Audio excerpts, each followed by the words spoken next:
Alright, I want to begin our workshop, and thanks to all of you with the howdies, the highs, the Kickstarter heads up, and Ivlon, of course, your... welcome to I've Talk, where apparently we're going to be delving into the concept of alignment in role-playing over on Ive's channel. Twitch.tv/Ivlon, IVELLON. If it doesn't say Ivlon on the channel, it's probably not Ivlon's channel. What are you doing there? Run!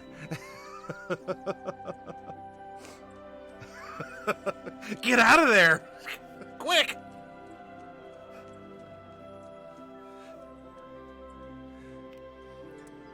Speaking of other broadcasters and Twitch, broadcasters, Twitch denizens, citizens, producers of content. I am going to be wrapping up about a month-long collaboration here with Pete and Jeremy's D&D time.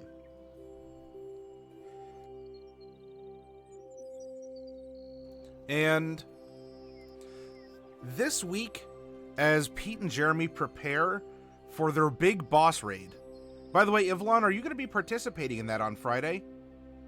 If any of you out there haven't signed up to play, even as a beginner first level character, it's absolutely fine. I would urge you to do so. And Ivlon, I know that you have a more mature character in the ranks of D&D time, but I would sincerely hope that you all go over to dndtime.stream, join their Discord, and sign up to play. If you're...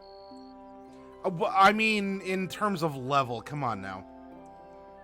She is calculatingly evil, you are correct. I had the fortune to play with her that one time. I would urge y'all to go over there because this Friday, the last Friday of October, is the culmination. The culmination. I'm going to pause this real quick. Of their Carnival of Souls. And the Carnival of Souls is a magical time on a magical channel, as they're going to be having a boss raid that will be all hands on deck. Everyone is going to get to play.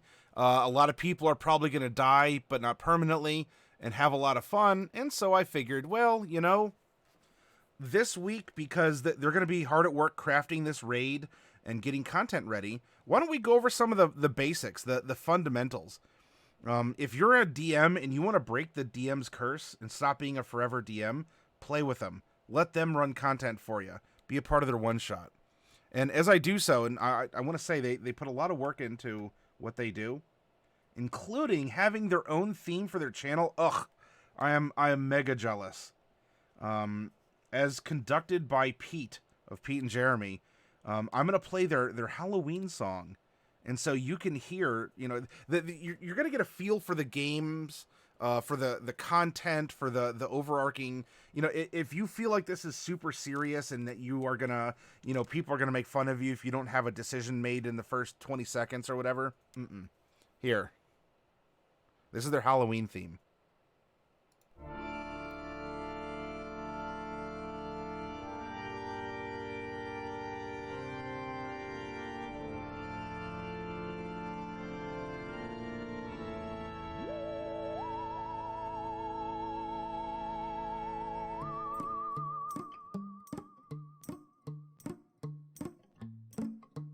Hey there, folks. Do you know what time it is? Pete and Jeremy's Halloween time. Pete and Jeremy's Halloween. Pete and Jeremy's Halloween time. Pete and Jeremy's Halloween. Pete and Jeremy's gonna have some fun. Play and Pete and Jeremy's Halloween. Pete and Jeremy's have some fun. Play and Pete and Jeremy's Halloween. Pete and Jeremy's Halloween time. Come and have some fun, it's Halloween. and Jeremy's Halloween time. Celebrate Halloween with we. Pete and Jeremy's Halloween time.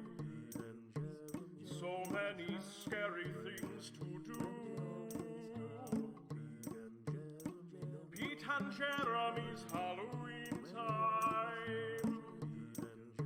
We promise that we will frighten you. Pete and Jeremy's Halloween time. Pete and Jeremy's Halloween. Pete and Jeremy's Halloween time. Pete and Jeremy's Halloween.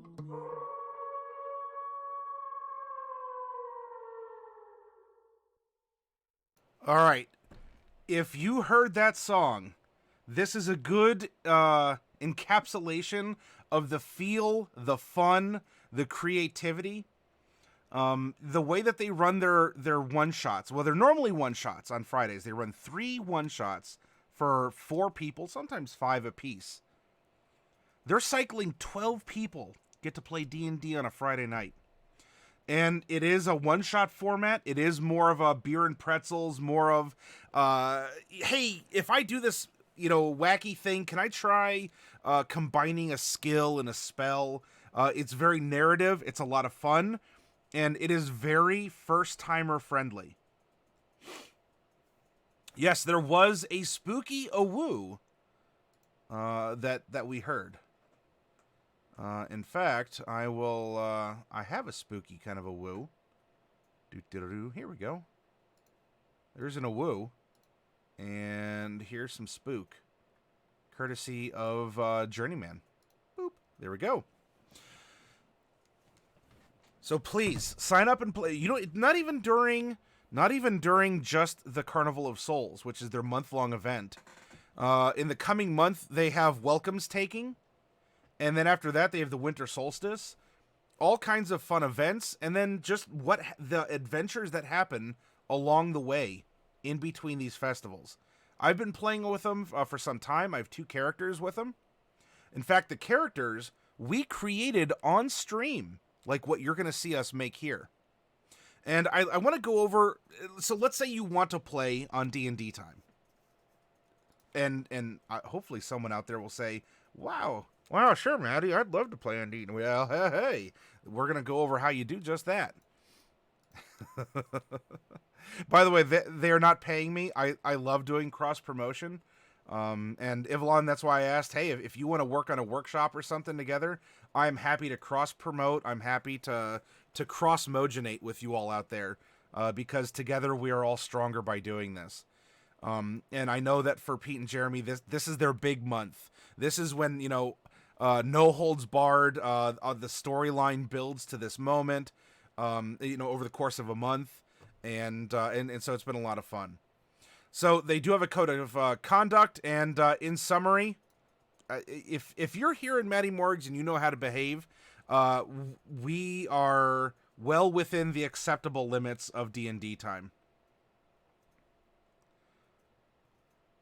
How are you having a Tapu Fini team without Tapu Fini? Can you explain that, Age of Tesla? And then technical requirements. It's not that difficult. Can you connect to Roll20 and have a working microphone? There you go.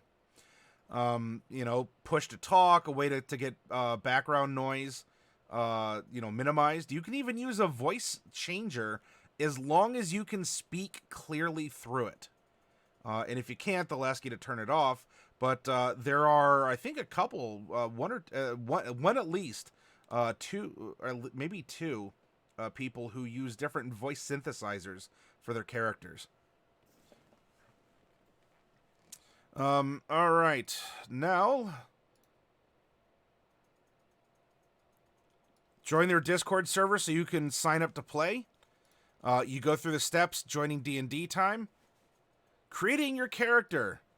If you do not own the rules, or like a rule book, there are free basic rules available that are linked to. And they use a lot of the techniques that we do here on Matty Morgs with other character creation. They use the standard array, which is 15, 14, 13, 12, 10, and 8. Oh, you going to come up, bud? Come on. There we go. We have a cat, bud, everyone.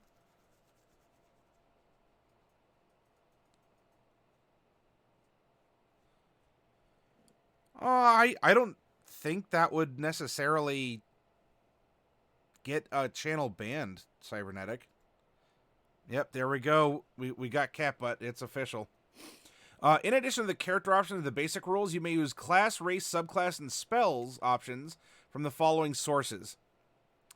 And here's the list. Now you'll notice that there are some things that are not here. Guildmaster's Guide to Ravnica is available for things like race or subclass. However, their background is not. The optional feat and multi-class or feats and multi-class options in the player's handbook are not allowed. And so this is going to be a very vanilla. I don't mean very vanilla as in a bad way. This is going to be, we're not going to be micromanaging. Well, we're going to take a level of paladin, and we're going to be a tiefling, and then we're going to take warlock, and then we're blah blah blah. No. We're going to build just a straight through character. They also have a couple other restrictions, simply to help the purposes of their broadcast slots, which is about an hour and a half per session. Per one shot. So depending on the time you play on Friday, it's either going to be they go live at 9, they go through introductions, and then the first session starts about 9:30 Eastern. Homebrew content is not allowed except for those of brews, and we'll get into that.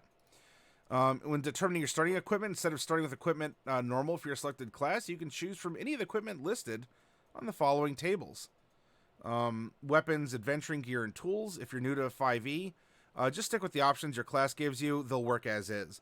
Money is not a factor in D&D time. You have effectively unlimited money. That said, there are certain ways that you upgrade your weapons and armor.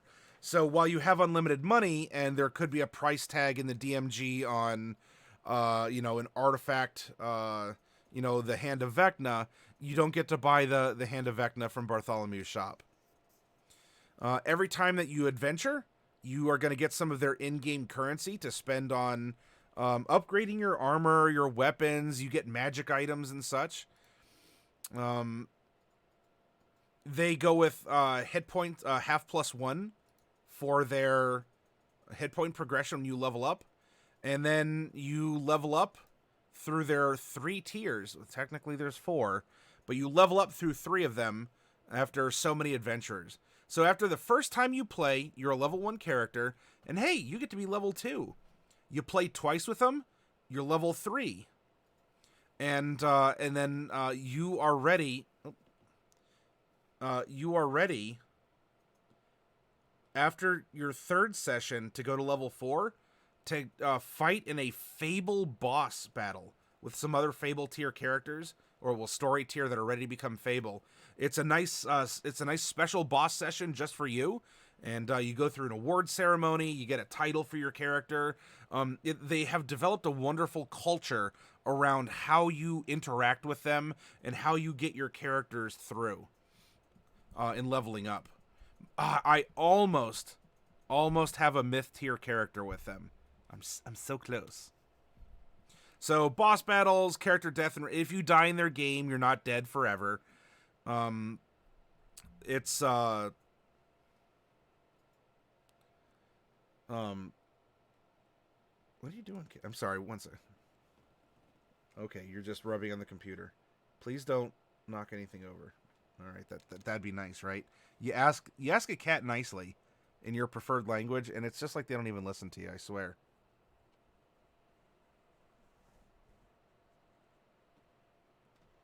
You've already passed that through Twitch staff, sadly, because it's actually real sound. You can't have that as a regular occurrence on Twitch because of the implication from it. Huh. That is very interesting. Yeah, D-Bomb, hop over and make a character. go to their website, dndtime.stream, join their Discord server, and talk to them. Oh, hey, sheeps. Oh, yeah, James. Oh, my goodness. Yep, cats are very large miniatures on the table. All right, so we have our setup. We would make a level 1 character, and we're going to go through it. Now, the characters we're making tonight... Oh, I got to turn some... I want to turn my sound back on. There we go. The characters we're making tonight are going to be... we're actually experimenting with them. Because in one of their brews sessions, BREWS, Pete and Jeremy came up with a sample Scarecrow playable race for people to use in their D&D time adventures on Friday. And I figured, you know what? If we're going to be featuring some of their homebrew stuff, there's their brews. Oh yeah, their last one was Undead Hordes.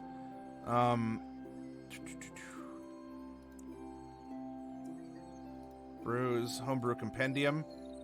You can see they have different races. Bunny folk, Entothropes, which are, you know how you have lycanthropes? Werewolves, you have werebears, wereboars. Entothropes are were insects, or werebugs. They have an ant, bee, beetle, grasshopper, mantis, and spider entothrope you could be. Florins are vegetative people. Anemone, blossomers, fungals, and lumberlings. They have a grung playable race in D&D time. And undead versions of dragonborn, dwarves, elves, gnomes, halflings, humans, and orcs. And then they do have their 2 subclass options. A Circle of Trash Druid, or the Way of Dreams Monk. And just tonight before we went live, they've been working on some spells. They're specifically focusing on necromancy. So we'll see how that turns out. Hey, Average Joe, welcome. Yeah, that Jeremy O face. Hey, Crumdrade. Cats are the bane of all miniatures. You are correct, Bubonic One.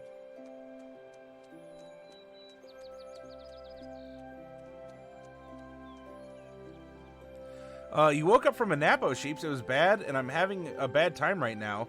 But I'm here for some D&D, and that cures everything. Well, hopefully so. By the end of this, oh sheeps, you'll be feeling fine and on top of the world. An M&M. Do.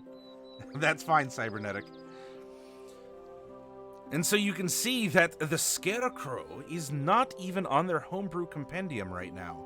This is our little sneak peek. I begged, borrowed, and stole from Jeremy to get this template. Don't tell him. And we are going to try this racial template out with whatever we end up mixing into the character for a background and a class and a subclass. Yes, werebugs.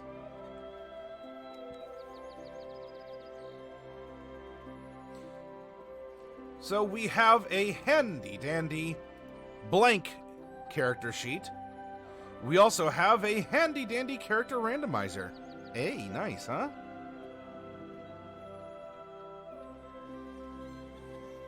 Now, we know we can't multi-class, and that's fine.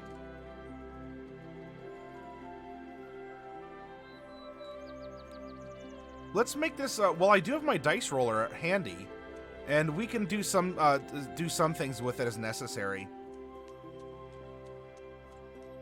I don't see why not, Evelyn. Let's begin our creation, our stress test and play test, because maybe we find something that's really broken from this. We'll find out, and if so, I will be sure to tell the boys if none of yuns beat me to it. For those who don't know, Fiero Tigular is Elphaba's love interest in the Broadway musical Wicked. He is also the man who would become the Scarecrow.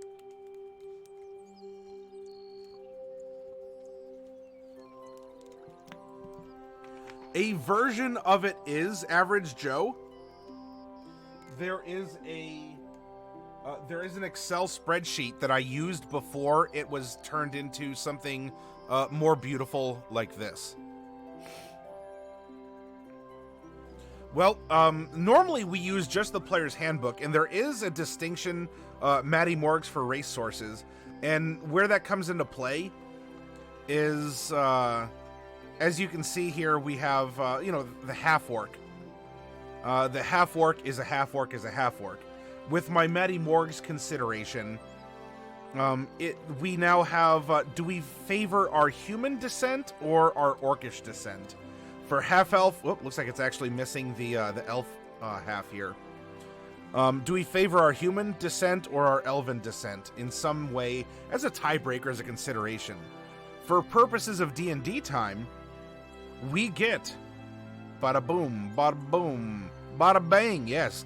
Guildmaster's Guide to Ravnica races are allowed. In fact, someone was playing a Simic hybrid last week. Mordenkainen's Tome of Foes, Sword Coast Adventurer's Guide. And look at this, it's almost as if we're in cahoots. D&D time races, boop. Now, if we were, this is what you could ultimately roll through. If you wanted to make a character on D&D time. That said, we already know the race that we're going to be choosing, but look at this. 35. Shh, Evelyn. Evelyn, you're killing me here. Ugh. That's true. This was a collaboration to turn my, so the spreadsheet, so here's how it started. It started as a one-page Word document. Bubonic once said, "Hey, can I make that pretty?" This is an extreme redux, apocryphal, if you will. And I said, "Bubonic, it would be awesome if you could make it pretty." And Bubonic made it pretty and turned it into a spreadsheet. And then we used that for about a year, even. And then I was talking with Trustaflumph, aka Jeremy, over at D&D time, and he said, "Hey, can I make this prettier?" And I said, "Please." And thank you. And he came back with the methodology that we were employing with his own little technical take on it. And this is the current iteration of our handy-dandy Matty Morgs character randomizer.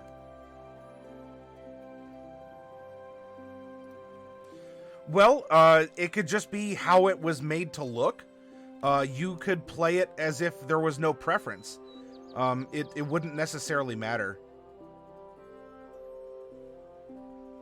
Blood Deuce, who is known to also hang out in the D&D time community, can also help back me up here.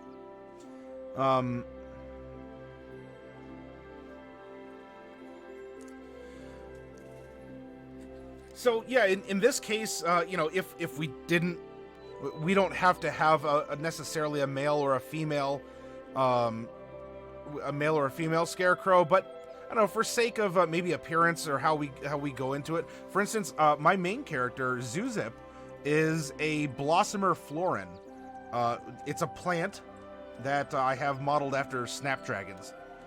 And when we rolled the character, I rolled female, and so Zuzip has adopted more mammalian humanoid traits to try and appear or understand mammalian female characteristics. No, it's great to have you back, Evelyn. Oh, I'm sorry, you were talking to Blood Deuce. Well, still, it's good to have you back.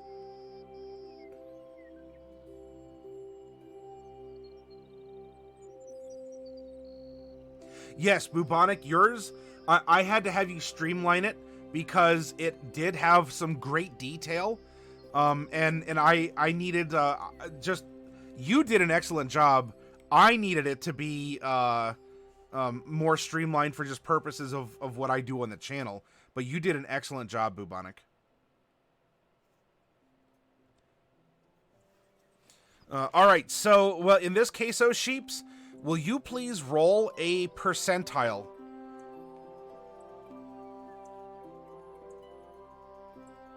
We'll have this be interactive with chat. No, percentile is a exclamation point 1D100. So if I see you talking, I'll probably call on you to roll some dice. Stops on a 78.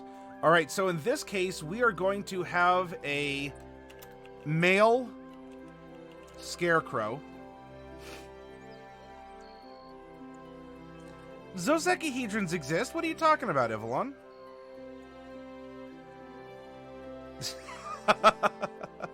All right, our race source, we already know that we're going to be a Scarecrow, so we're going to pass this over, but look at all the options you get to play with. All right, as for alignment...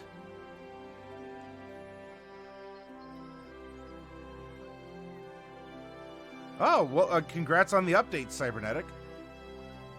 Ivlon, would you please roll a D100? Exclamation point 1D100. We're going to give balanced odds for the alignment of our Scarecrow.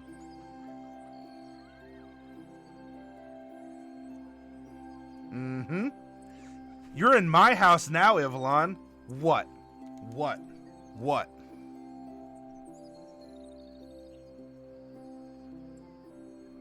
Yeah, now we gotta wait for the cooldown.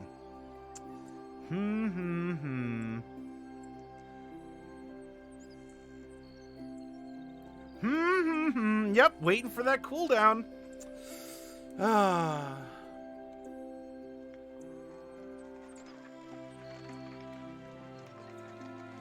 Yep. Well, just gonna kick back and enjoy a soda.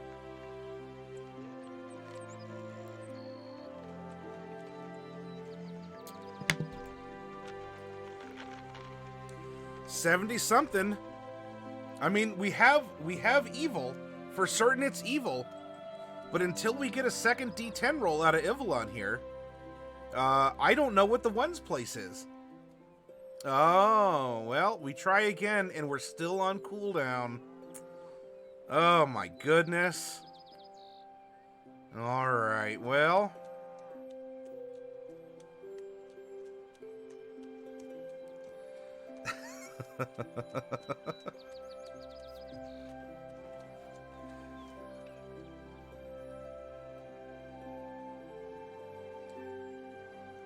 I did. It's called exclamation point 1D100. It rolls 2 10s. It's amazing.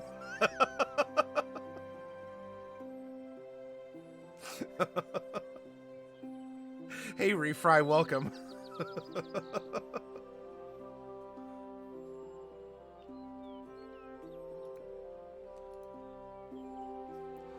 All right, here. I will roll a tens place so we can get a one spot. If you want to try, yeah.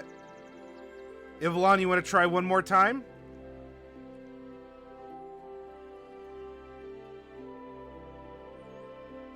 I don't have the command disabled. There we go, 72. So we have a lawful evil character.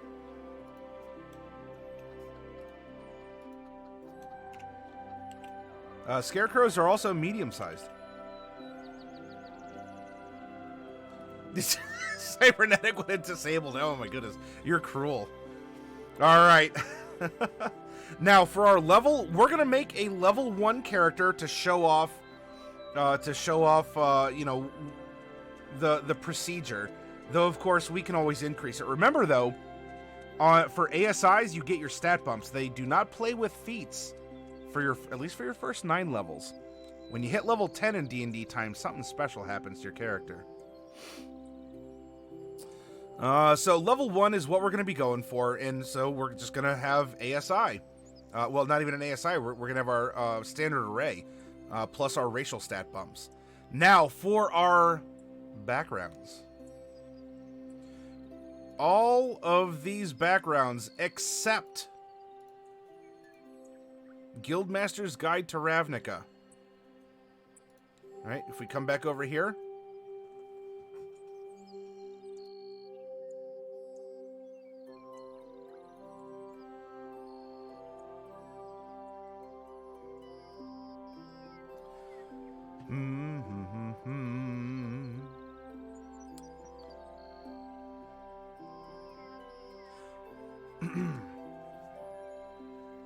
Let's see. I believe that was that for the backgrounds.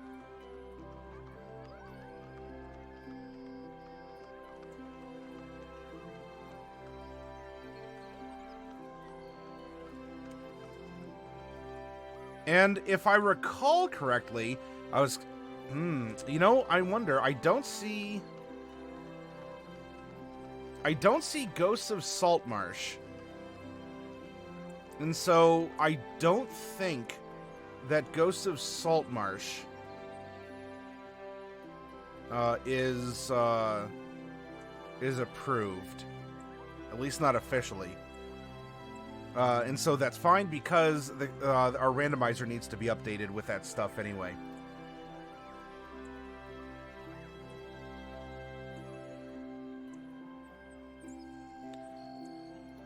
For our background, ooh, 52. My goodness. Let's see. Let's see what we can do with this number here.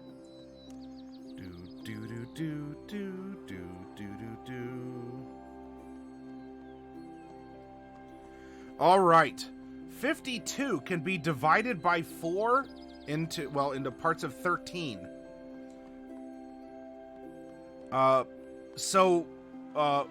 Blood Deuce, will you please roll a D4?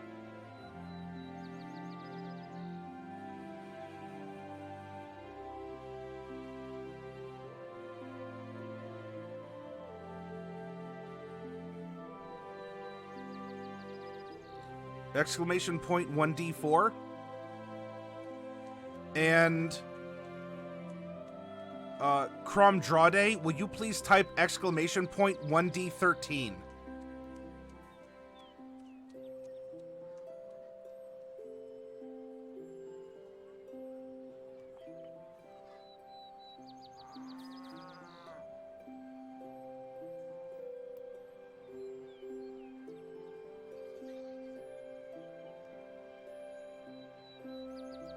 All right, 8 times 2 is 16. Our background is an Earthspur miner. And that is from one of the adventurer leagues.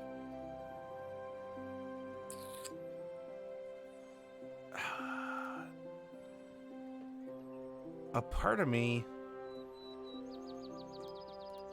One second.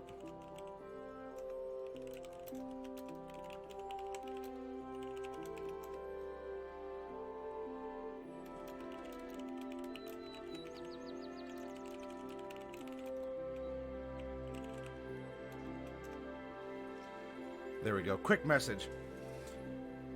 Earthspur Miner is from... Let me open up my sources. I believe that is...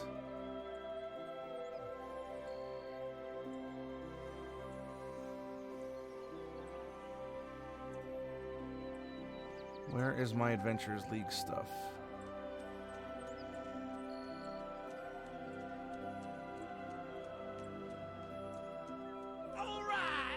Oh, snap!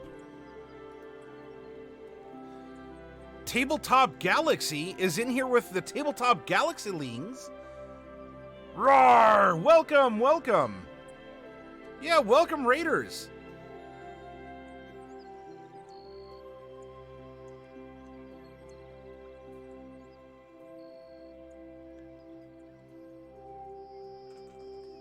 Yeah, we are just dipping into our character creation through our randomizer and using the considerations that a friendly channel to ours, D&D Time, uses in their Friday games, their one-shots that they run a lot of other people through. And what were you... well, I can presume what you were playing, Tabletop Galaxy. Though, if you'd like to give a blurb about what was going on at your channel before you rated us, you are welcome to do so. And you can include a link to your channel as well. Yeah, you got to keep the cave bats at bay. Sorry, I'm looking for my my Adventurers League stuff here.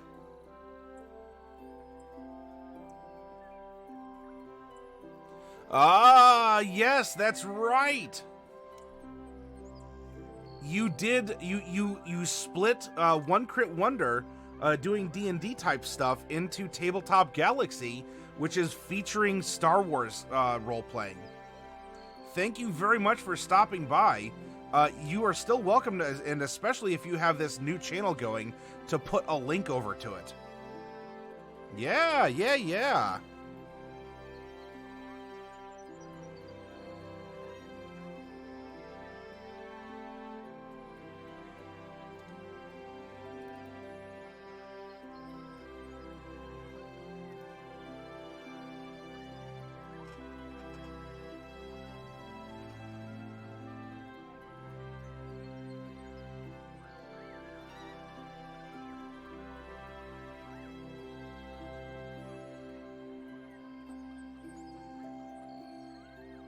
Oh, you know what? This wasn't in the Hillsfar region.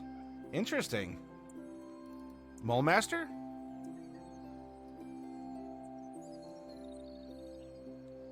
There it is.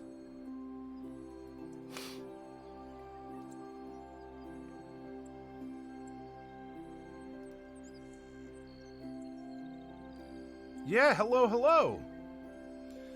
These are Adventurers League backgrounds that you can use in the official organized play of Dungeons and Dragons. Yep, Hillsfar, and we have Mole Master here. So the Earthspur Miner, as was rolled, is located in this supplement. Now we need to determine our class. 1 in 20 D&D, hello. 1 in 20, will you please, welcome, and you have homework. Will you please type exclamation point 1D12?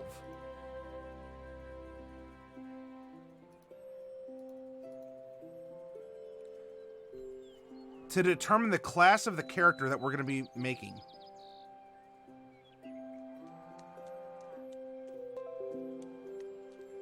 Yeah, we're talking the the interior, the stuff that's not the popular big cities, right, Bubonic One?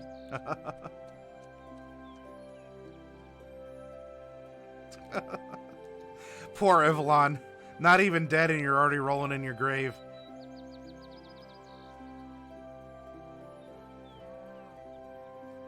Oh no, 1 in 20. Are you here? Hark is calling Ranger Fighter. Before we get the dice roll, if any of you have a feeling about this, you're welcome to shout it out.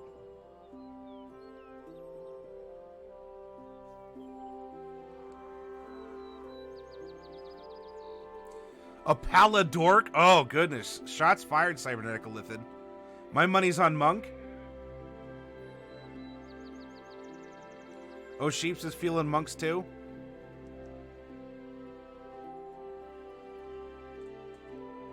All right, we must have lost. We must have lost our dice roller here. 1 in 20 D&D. Tabletop Galaxy, will you please roll us a D12? Exclamation point 1D12 in chat, please. Refry wants a rogue.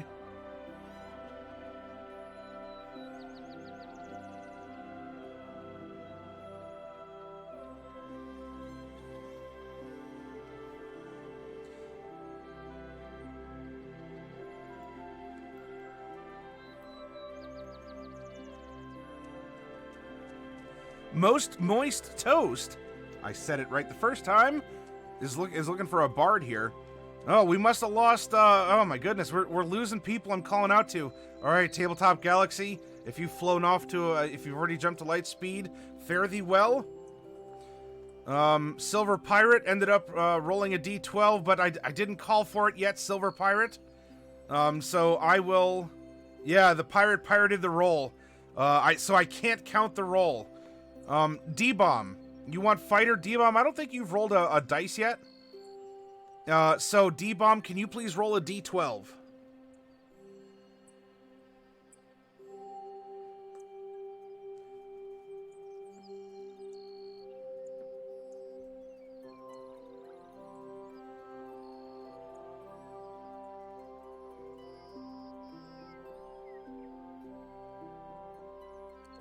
Lands on an 8.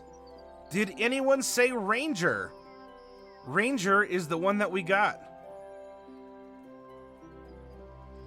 Totem, you want the next roll? I don't think you've rolled yet.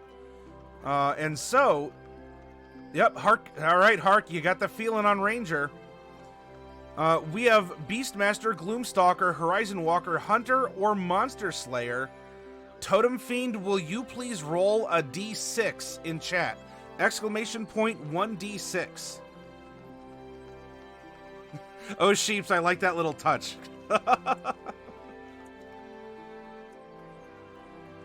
Stops on a 2, a Gloom Stalker. All right, we are making a Gloom Stalker Ranger for D&D time, made out of a Scarecrow. That seems very fitting, doesn't it? So we have a Ranger. Now, as we're making a level 1, although, you know, we start at level 1, I'd like to give it some abilities, especially if we want to kind of play test this. So let's do this. Gloom Stalker. With a minimum of 3, just so we can at least attach, the subclass to the character. If you do play D&D time, you start at level 1. We're going to make you could make level 1 as a part of this. McGlenn, will you please roll, roll 1d6, and if we get a 1, we're making level 3, and then we're going to add on from there. 4. So 3, 4, 5. We're making a level 6. A level 6 character. This is a Fable tier character in D&D time. And the background was an Earthspur miner.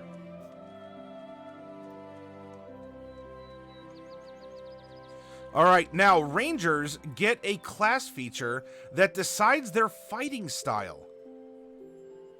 Right here. They are also going to end up getting some favored enemies, and we'll roll for that too. So, first things first, to determine the fighting style of our Ranger, let's see. Hey, Phydrogen, can you roll a d4 for me, please?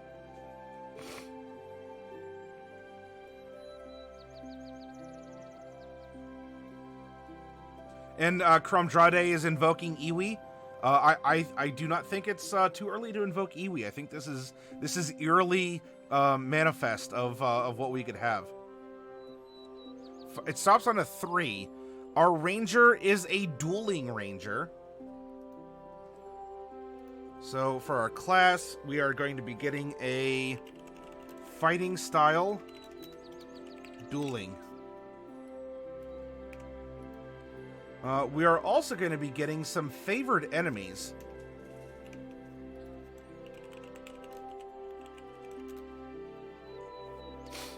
And let's take a look-see real quick at this.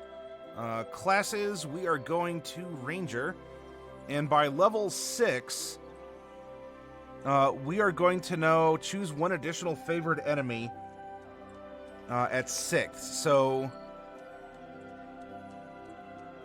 choose a type of favored enemy. Okay, there are 14 types of favored enemy that we can choose from. Oh, okay, Cybernetic. Hey, when you're back, let me know so we can get you in on some dice rolling. Who else is here that hasn't rolled yet? Silver Pirate, you did? I'll tell you what, Silver Pirate, give me a... and Bubonic hasn't either? Okay. So, Silver Pirate, I will ask you... yeah, I'll call on you here to roll a D4. And lows, it's the first 7 of the 14. Highs, it's the last 7. Okay, thank you for letting me know, Average Joe. So, exclamation point 1D4. Okay, I'll see what we get here, Hark, then.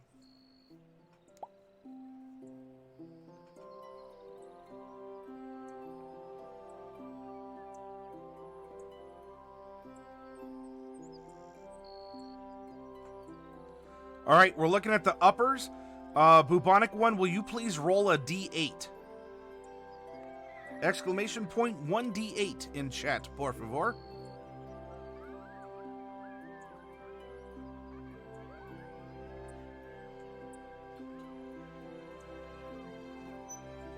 Stops on a 6.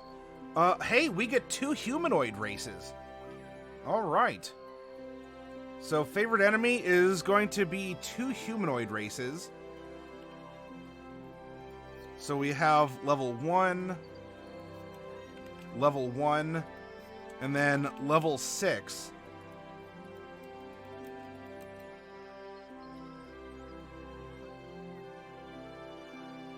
That may very well be the case, Cold Spark.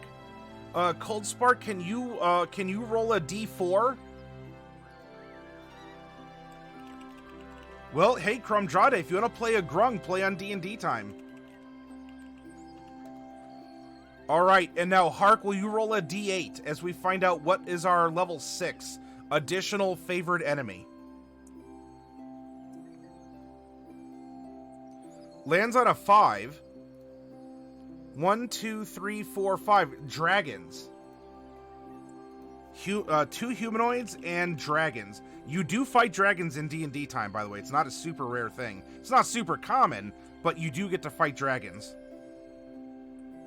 And oh, hi from this account, too. Welcome back, Tabletop Galaxy. That's right, I figured you out.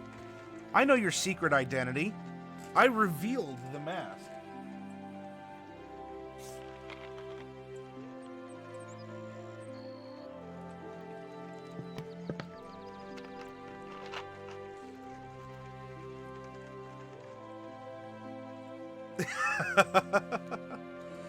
Oh, Sheeps, I got it on sale for 99 cents. Don't worry.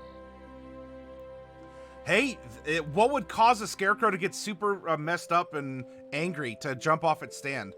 All right. One Crit Wonder, a.k.a. Tabletop Galaxy. I would like you to...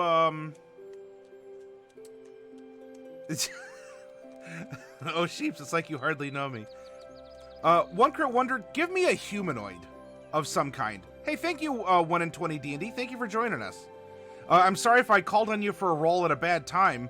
I hope to get you involved here, but you might have stepped away, which is fine. A lot of people come over in raids, take a little break or something, so... So 1 crit, goblins, lizard folk? Sure. All right, so humanoid, lizard folk. There are certainly lizard folk in D&D time. Now, let's take a look at the D&D time specific races that exist here. There's bunny folk, entothropes, florins, grung, and undead would be repetitive here. And so we could even replace this with other scarecrows.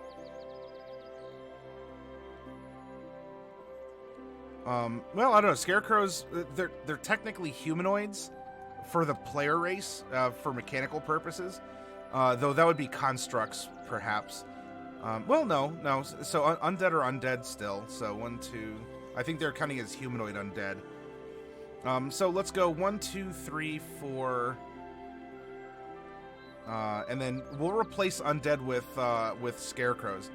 5... And so let's get a specific D&D time race is also something that it hunts. Cromdrade, will you please roll a D6 for me? Exclamation point 1D6. If we get a 6, it'll just be a reroll.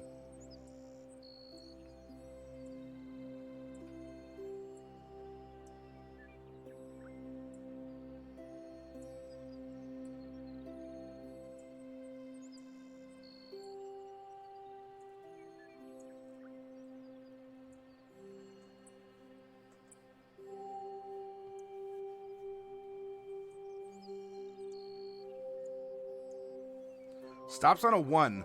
All right. Oh, a scarecrow doesn't like rabbits? What would rabbits be doing in a farmer's field? Lizard folk and bunny folk. Whoops.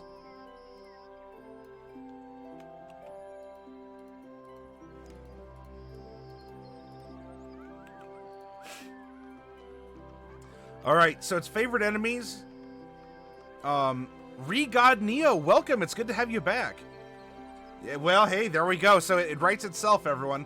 Lizard folk and bunny folk and dragons. Oh my. We're a fighting style ranger. And maybe the farm might be near a swamp. Absolutely, Bubonic One. All right, we're going to go back to our character randomizer. And you know what? Actually, I don't think they don't have the details for how tall we are or our weight. And so we're going to leave that blank for now. And as for how old we are, I don't know, maybe we've been freshly created.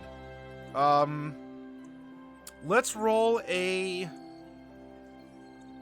Ryeguard Neo, I want you to roll me a D20. Exclamation point 1d20. This is how many months old our Scarecrow is. I'm glad you're taking amusement, Crumb Draw Day.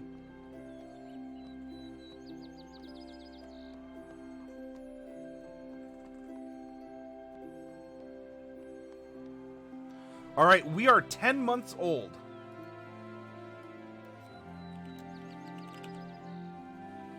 So we've been around for a couple seasons. All right. Now, while we have a special race, I want to focus on the background of our character first. In, I guess what we might consider to be normal D&D, an Earthspur miner, you are down on your luck miner from the Earthspur Mountains, who is no stranger to hardship. You've spent a great deal of time living among the dwarves, Goliaths, and denizens of the Underdark that also work mines in the area. At this point, you're just as comfortable working underground as above. You know how to read a seam, dicker for supplies with the deep gnomes, party with dwarves, and find your way back to the surface afterwards. Unfortunately, you haven't struck it rich yet. Although you've come to Mulemaster looking for work, the tall peaks and deep mines of the Earth Spurs still call to you. We are going to have, and then I'm going to scoot this over. I'm going to scoot this over here to make it a little easier to read. I'm going to boop, boop, boop, boop, boop. There we go. We are going to get proficiency in athletics and survival. Athletics and survival. We're going to learn Dwarven and Undercommon.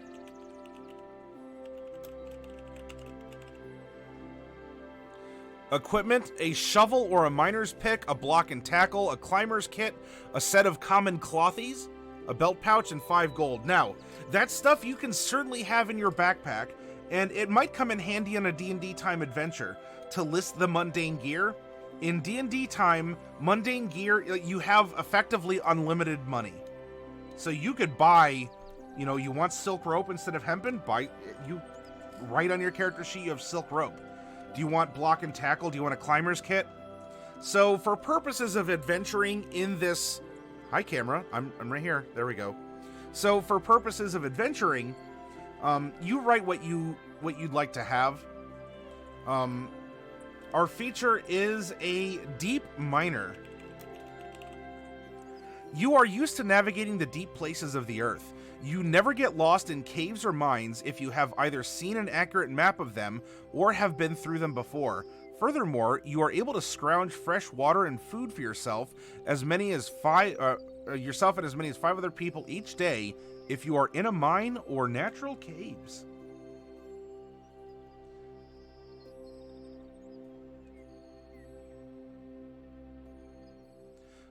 Valakut, welcome.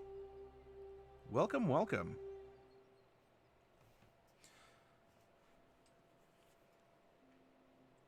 Valakut, will you please type exclamation point 4d6?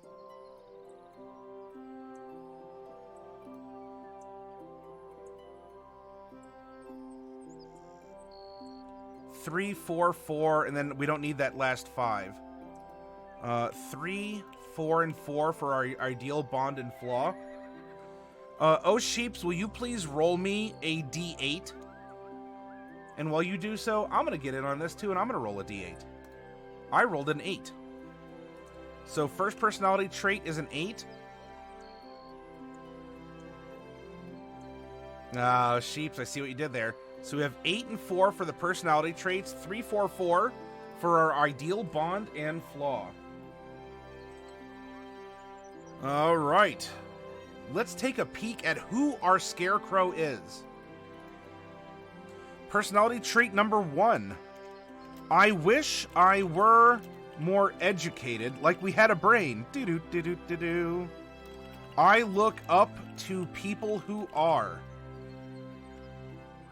And our second personality trait, I can party with everyone, like a lion, a golem, like an iron golem. So a tabaxi, an iron golem, and a human. I guess a human ranger that has a pet that helps attack. I can party with everyone, whether with dwarves or Goliaths or deep gnomes. I can find a way to have a good time.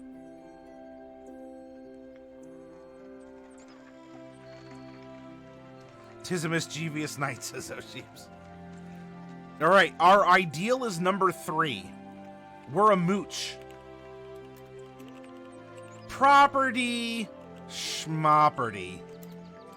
If I need it, I take it and use it. If I don't, I leave it for someone else. And you may say, whoa, hold on, Matty Morgs, Mr. Bister.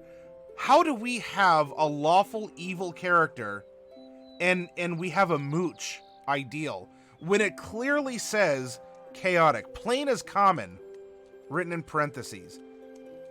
How does that work? And Ivlon, I don't want to make you twitch as I'm presenting my own take on alignments. Well, I guess that would be making you twitch, as in broadcast your channel on Twitch about this subject. Just because we're lawful evil doesn't mean we abide by the laws of the land, or it's how we interpret the alignment as an expression of a person. What occurs from what they say or do from their brain to mouth or hand filter. We are methodical, hence lawful. Evil means that we're more selfish. Certainly a mooch in this case would be a very selfish thing. Methodical?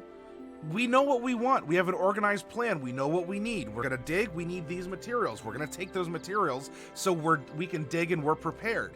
Our priority comes first before others.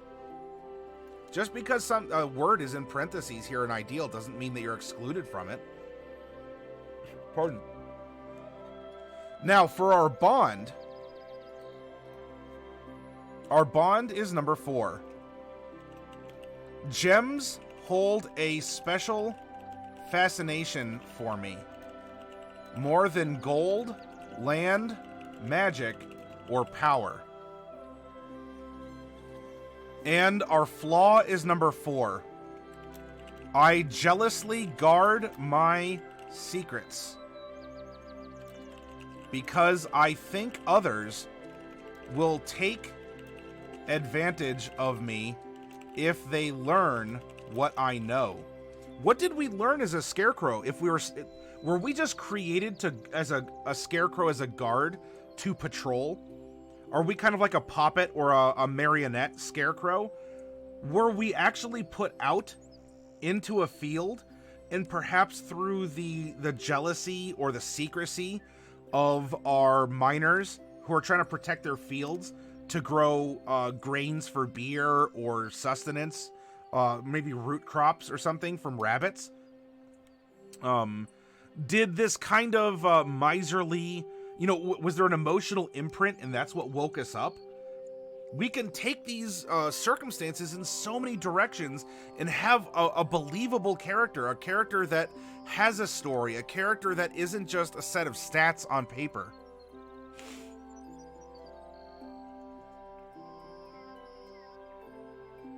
It could be that specific silver pirate. We could have a law abiding to that city. That being said, when you go to the next city that has a different set of laws, suddenly we have someone who actually might be, and I mean, if that's the case, then we're actually lawful good in this city, Silver Pirate. In the next city over, we are a horrible abomination that is a lawless fiend. Maybe our Scarecrow got greedy in the mine?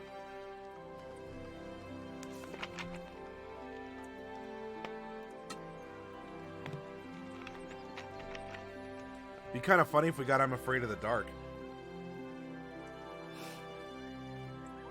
Okay. This is our background. We have prompts to think about so we can get into our character's head, make decisions for and with him. We understand, we have made the Cottoneye Joe. Where did he come from, and where does he go? We have Cottoneye Joe. That's kind of a Scarecrow name anyway. My precious gems. Now, we're going to add our racial features. And when we drop this away and we go over to the playtest, the conceptual version of Scarecrow, let's find out what initially Pete and Jeremy thought might be a good base for this race. No sub-races, but they are, because it is reflective, kind of like a half-elf, of their maker. And Bubonic One said it also above in chat. You know, the Scarecrow reflects the people who made it. And so as a part of this, they're giving a Scarecrow +1 Dex, +1 Charisma, and then you get to choose one other. So I'm going to load this in here. Charisma, we're going to float a 1. Dexterity, we're going to float a 1. And from there, I don't know, like strength is usually good for rangers. I'm just gonna put an X where we can float. I'll put 1X, and we can put that wherever we think that we would want it.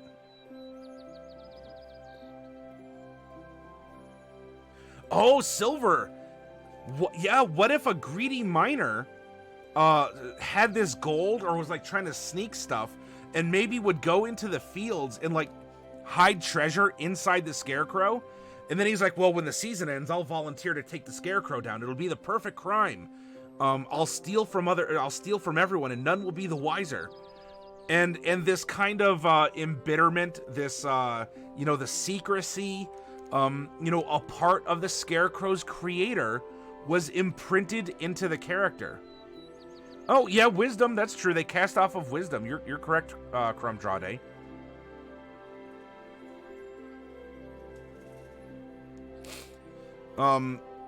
Yeah, that could be a very good way that we came alive. And especially, look, in D&D time, where you have unlimited money, who's to say you're not playing a Scarecrow that you can just reach into yourself and just pull out a handful of gems and say, is this enough to pay for the bribe? And you put these hard mine jewels out onto the desk. I think that'd be a fun RP interaction. All right, what else do we get? We're a Child of the Corn. You can cast Cause Fear with this trait. Additionally, starting at 3rd level, you can cast Hold Person with this trait. Once you cast either spell, you can't cast that spell again until you finish a long rest. Charisma is your spell casting ability for these spells. Cause Fear. So yeah, they gave it Cause Fear. Cause Fear is a 2nd level spell? Well, we're gonna need that. Let's see.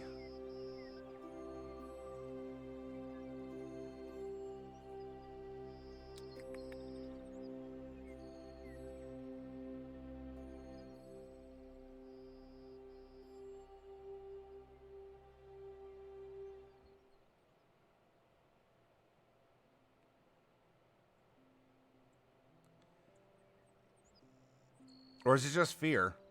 Or is Cause Fear in a different book?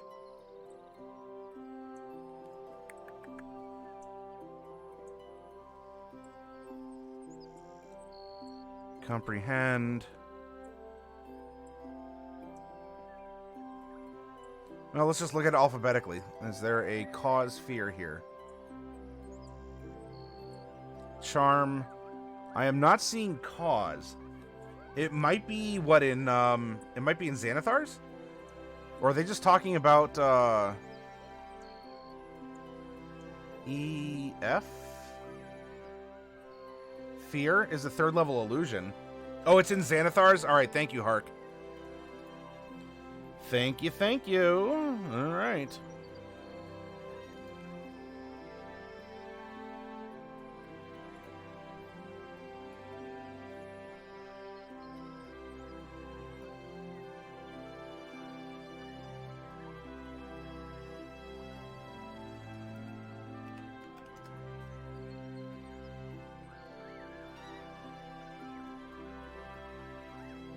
Doop-a-doop-a-doop-a-doo. Bones. Catapult. Catapult's a fun one.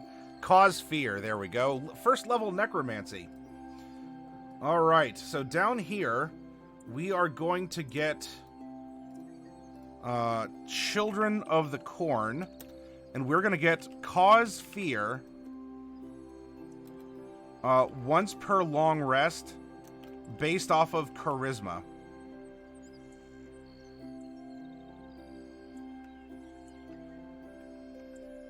And I'm going to put in brackets Xanathar's Guide to Everything, just so we have a reference point. And as we're generating a level 6 character, now you'd have to play for a little while in Pete and Jeremy's D&D time to hit level 6, but we're also going to get, starting at 3rd level, you can cast Hold Person. Once you cast either spell, you can't cast that spell again until you finish a long rest. And Hold Person is... Let's go back here. Is a Heat Metal. Hold Person is a 2nd level spell. Child of the Corn. Hold Person. Once per long rest. Based off of Charisma. Alright, there we go. Go back to racial abilities. Construct Nature. A Scarecrow doesn't require air, food, drink, or sleep, and magic can't put you to sleep. In addition, you are immune to poison damage and the poisoned condition. So we're going to come up here to poison, and we're going to fill in immunity. On this sheet, it says IRV up here, and so I'm filling in immunity to poison. And I'm simply going to note, as for race, we have Construct Nature. We are quite the relentless hunter, aren't we? This is kind of we've made like a Terminator Scarecrow here. False appearance. While you remain motionless, you are indistinguishable from an ordinary inanimate Scarecrow. False appearance. Field Friends. You can cast Beast Bond an unlimited number of times with this trait, but you can target only tiny beasts with it. Beast Bond, that sounds like that's a Xanathar's spell.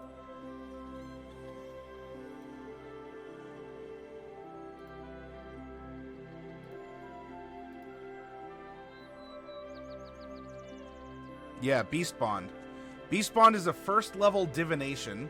So we're going to come back up here, and this is Field Friend, Beast Bond.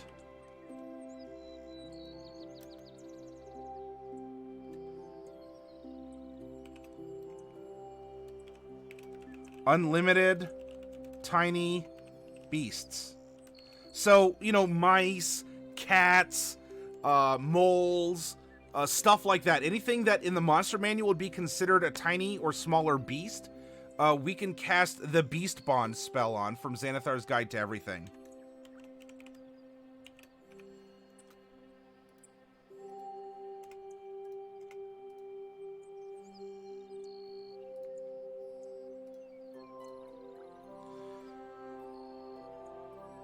Kindling.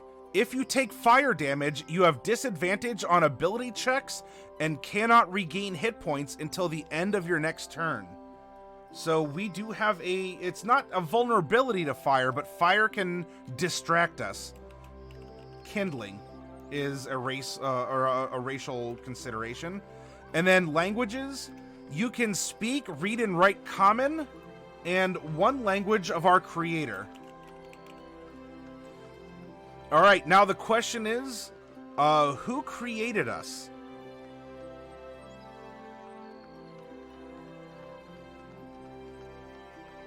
And I suppose for this, we can go back to...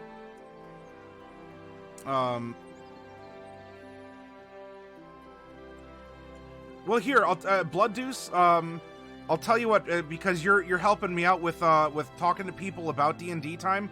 Blood Deuce, it can be a D&D time race if you want, or it could be a common or even an uncommon race that also exists in D&D time. Blood Deuce, what is the race of the creator of this Scarecrow? Oh, I love the fact we have a Scarecrow in a mining community, Ryeguard Neo.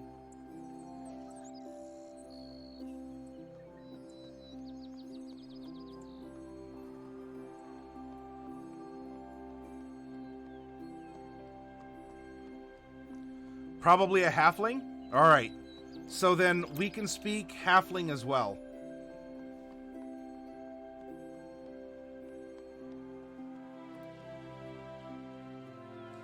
Because, hey, halflings can mine also. Cool.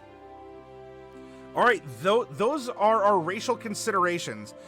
So I'll keep this up, and as we're building our character, if any of these really seem to become broken, or with the abilities you say, wow, this can really be exploited, let's talk about it. Let's give Pete and Jeremy some feedback.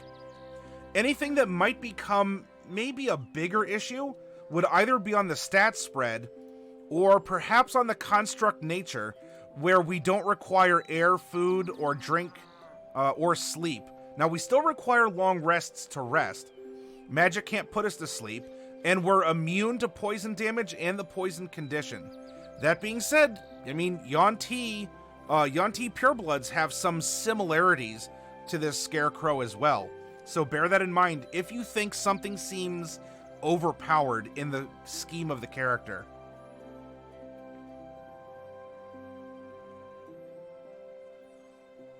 That's right, you got to protect the food for all those meals. The miners require, you got to have good victuals if you're going to mine. That's definitely what the moles in Redwall would tell you. Them good victuals, sir. If anyone gets that reference, then cool. Hey, you're well read. Aye. Making scarecrows to protect the victuals.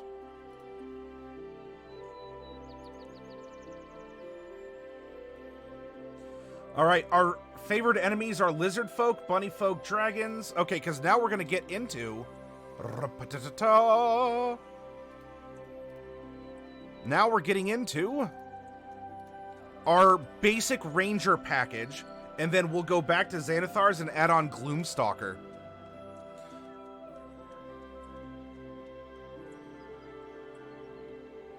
Boar. The moles definitely have their own language, Ryeguard Neo.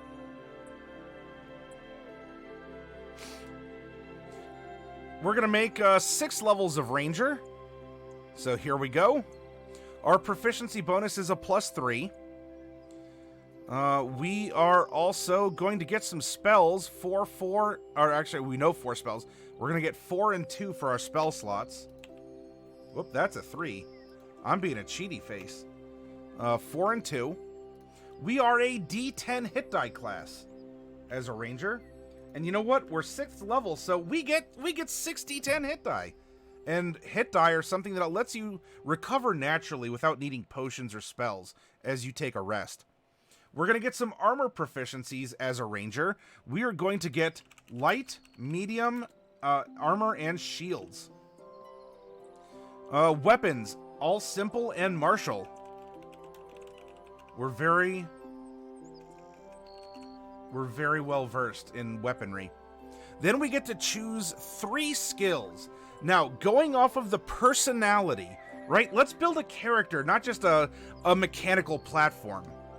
We get to choose from animal handling, athletics, insight, investigation, nature, perception, stealth, and survival.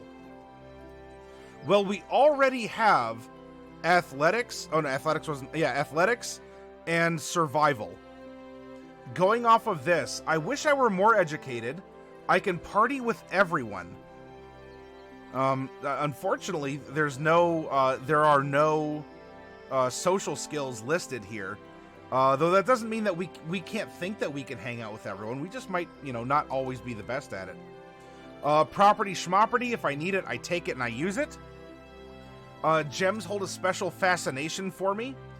I jealously guard my secrets because I think others will take advantage of me if they learn what I know.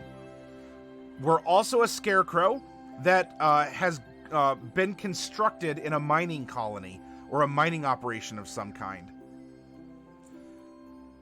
I think perception would work. And I know you're like, oh, perception, you should always take perception. Perception is certainly a good skill to have. In this case, it makes sense not just in general, but for the character itself. Nature? Well, yeah, we can identify animal species, we can identify rocks, we can identify, all sorts of stuff. All right, I like it. So, perception, nature, maybe stealth. Hey, yeah, Phytrogen, we're used to being very stealthy. We're used to hiding. We're used to not moving. Crumdrade thinks stealth also. There we go. We have stealth. I love it. A scythe would be classic. A scythe is two-handed, and we did roll that this is more of a dueling style ranger. Now, so instead of a scythe, we could go a sickle. We could fight sword and sickle or some other weapon.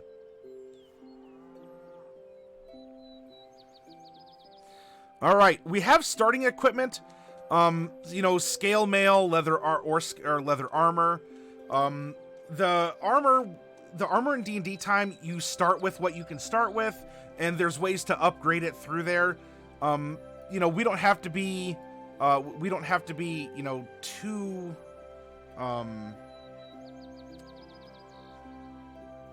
to be too detailed about it. If we want to give them scale mail, maybe cap dex at 14, take scale mail and call that a day. We can go scale mail, 14 dex, and we fight with a sickle and a shield if we want. I mean, we're a dueler.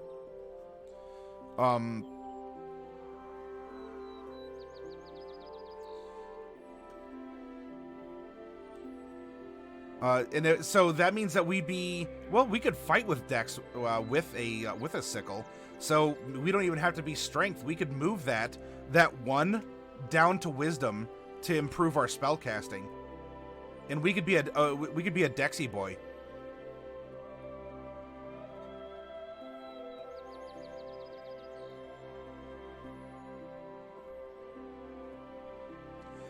They're constructed to be seen, but they're not constructed to not be seen sneaking up on you, which in the meta this one was meant to do. Yeah, going full Weeping Angel, exactly, Cybernetic. So we'll make a Dexy boy. Beginning at first level, you have significant experience studying, tracking, hunting, and even talking to certain type of enemy. And so we have already chosen our favorite enemies. We get Natural Explorer. Choose one type of favored terrain. And then choose another at 6th and 10th level. And for this, favored terrain. Hey, and by the way, Daily, will you please roll a D8 for me?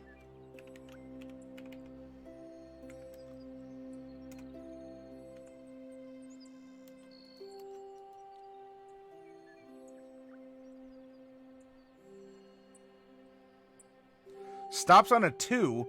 Our first favored terrain is a coast. And then our second favored terrain... Yeah, we could make it Underdark. I mean, I guess It doesn't technically have to be mountain. The background talks about Underdark and such, though I think it would make sense. So maybe we would start Underdark, or, you know, caverns or caves or mines, and then our second kind of random one would be coast. I like it. All right, we have our fighting style. We are dueling. Spell casting we'll get to. We'll also get to our ranger archetype, our Gloom Stalker, in just a little bit. We are also going to get primeval awareness and an extra attack. And we're not quite at Landstride just yet. So now we're going to go to Xanathar's Guide to Everything. Gloom Stalker Ranger.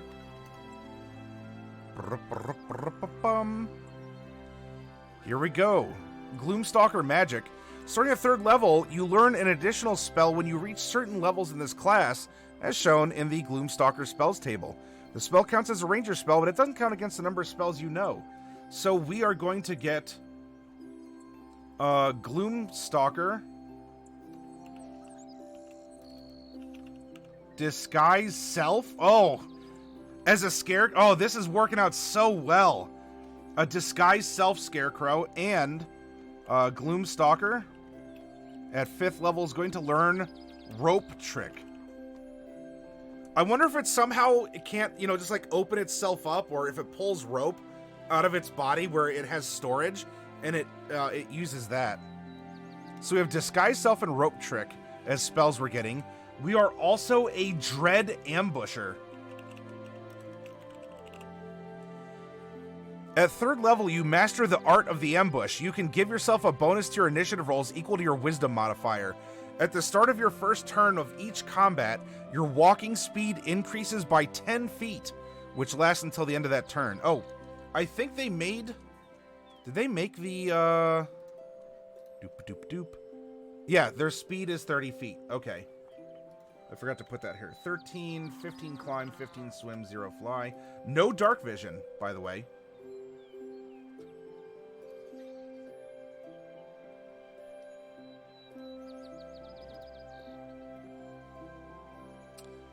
Oh, until at 3rd level, you gain dark vision out to a range of 60 feet. My goodness. If you already have dark vision, it increases by another 30. You are also adept at evading creatures that rely on dark vision. This works super well for what it writes itself, everyone. If this isn't an Iwi character, I don't know what is that we've generated here. While in darkness, you are invisible to any creature that relies on dark vision to see you in that darkness. All right. And then Iron Mind. Oh, we're so close. Looks like we got to play a few more sessions of Pete and Jeremy's D&D time to get to level 7, huh? And when we do that, we can resist the mind-altering powers of our prey. We would gain proficiency in wisdom saving throws. Oh yeah, that reminds me. Hi, Strength and Dex are going to be our proficiency as a ranger. Whoopsies. Sorry about that. I missed that.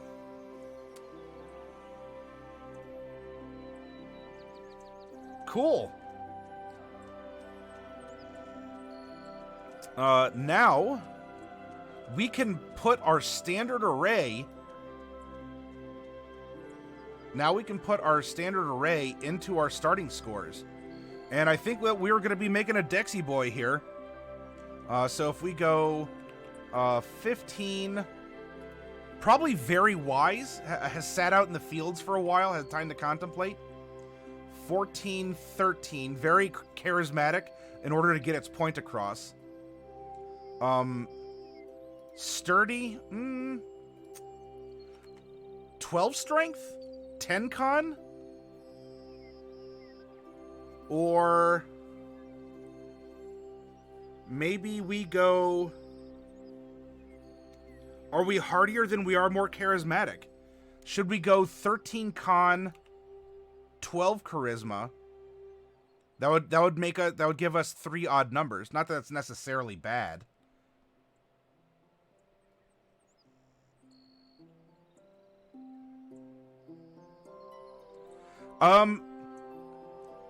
I don't know about I don't know about a valley. It is certainly it might you know, you have like the uncanny X-Men here.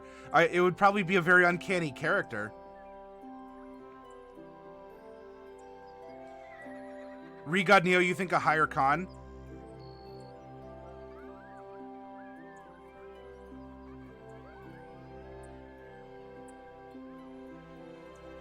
"10 strength, 12 charisma, 13 con." 10 strength, 12 charisma, 13 con. And that's going to be an 8 intelligence if we only had a brain.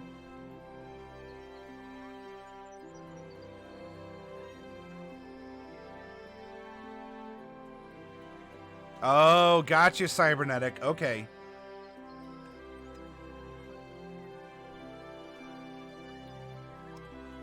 I inadvertently referenced that on Tuesday then. Oh, last night. Alright, so if we do this, we have a 16 dex. We have a 15 wisdom. And we have a 13 charisma.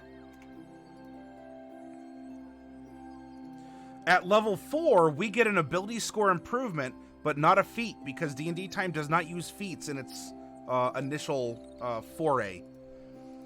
So where should we put our two enhances? Probably what? Constitution and wisdom. If we do that, that gives us a 0, 3, 2, -1, 3, and 1. Our saving throw is 3, athletics is 3, dex is 6, stealth is 6, acrobatics and sleight of hand are 3 and 3, constitution's 2, nature's 2. However, everything else, we're gonna just discreetly, there we go, have a -1. And then 3 down the line for wisdom, with the exception of perception and survival, which are 6 and 6. And then charisma is 1 down the line.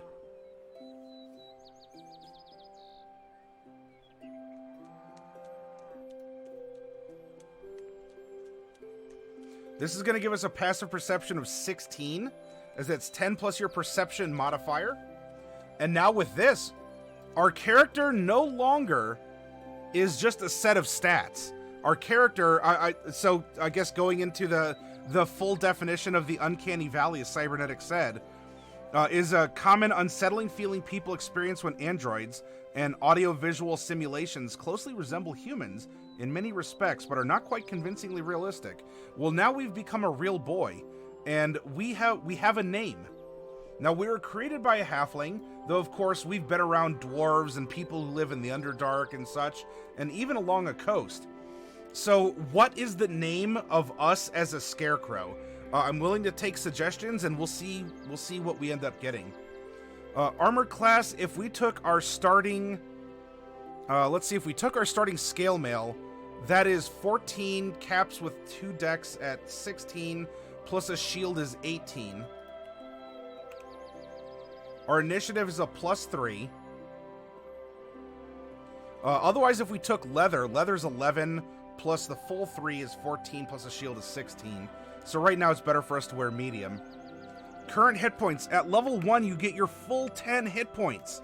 However, at the other levels, so 5 of them of the 6, you get half +1. So that is going to be 6, as we are a D10 hit die class. Half of 10 is 5, plus 1 is 6. Then for each of our levels, all 6 of them, you get bonus hit points equal to your constitution modifier. So here's our simple math. There's our bonus hit points from con. This is what we get from our 5 levels in our class. And then we add our first 10 to that. So 40 plus 12. We have 52 hit points at level 6.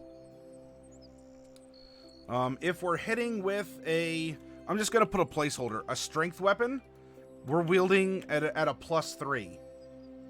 And then damage is going to be weapon plus 0 from strength plus 2 because we are a dueler. If it's dex, then this is going to be at a +6. Then it's going to be weapon +3 +2 damage. We have our spell slots. Now, if we have a spell attack, we cast off of wisdom. So this is going to be 3 + 3 is 6. We have a +6 to attack with our spells. And to save against our spell effects, you need a 14. You simply add 8. It's just a static number you add to your attack modifier, and that is your save DC.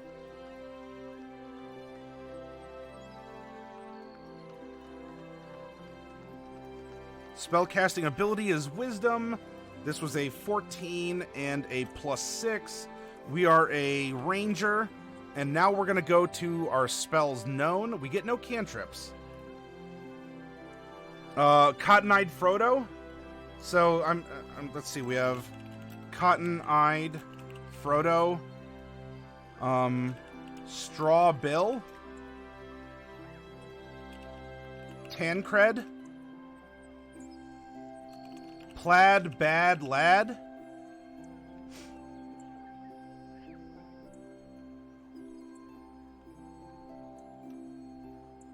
Mo Joe Rye Zen. I think y'all, if none of you have played in D&D time, I still think you're tapping into the spirit of it with some of these names.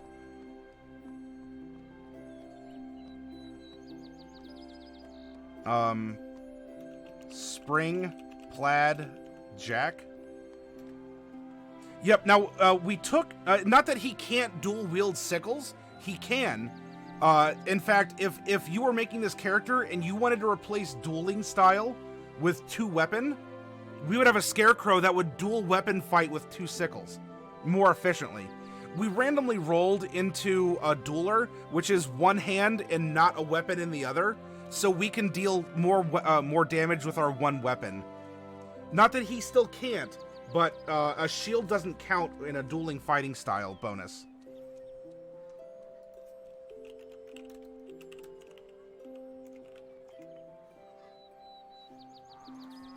Cotton-eyed Frodo, Straw Bill, Tancred, Plaid Bad Lad, Mojo Ryzen, Spring Plaid Jack, and Sickle DeJohn.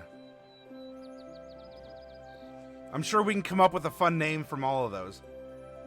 Alright, now, spells known. At level 2, we ended up knowing 2 spells. Level 2. And level 2. At level 3... we learn 1 more because we go to 3 spells known. Yay. But we don't get a 4th spell known until level 5, and you can see that we can take it as a 2nd level spell slot if we wish. Nothing saying that you can't, you can't put this as a level 1 spell that you learn at a character level 5. Well, ranger level 5, I should say. But if we're going with what we can get at the maximum when we can get it, and then level 6, you can see that we still know only 4 spells. Oh, I'm sorry, that's the 4.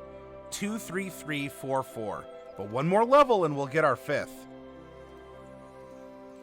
And we can go through and choose. When you level up, you can also swap your spell if you're not using something.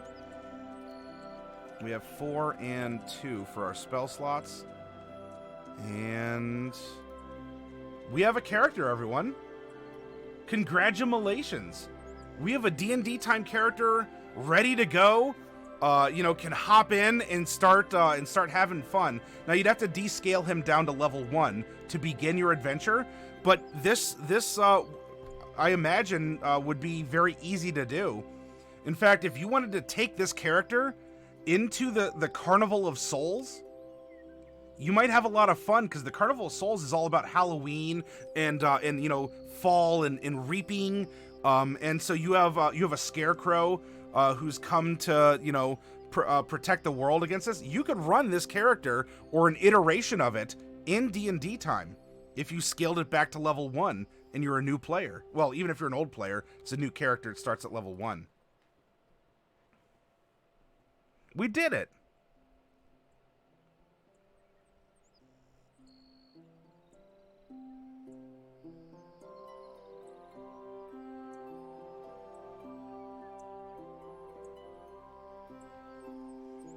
All right. So we made our first character. We're gonna make another